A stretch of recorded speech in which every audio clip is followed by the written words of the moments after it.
So, yun din yung gagawin niya kasi right now, yun lang din yung pinagkakatiwalaan niya, yung mga doktor. Tonight po siya lilipat.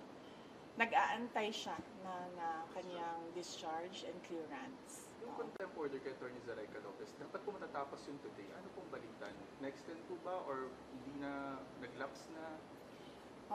Malamang siguro wala na yon kasi nag-aantay na lang yung lawyer dito sa taas ng clearance from all the offices concerned.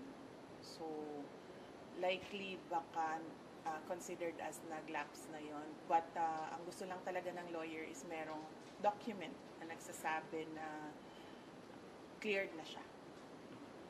Ma'am, if we may maybe get your reaction sa nabanggit po ni President Marcos. Ang sinabi niya, ma'am, kinonfirm niya po yung kumalat na text message na nakalagay na in the larger scheme of things, Sara is an unimportant, so please do not file impeachment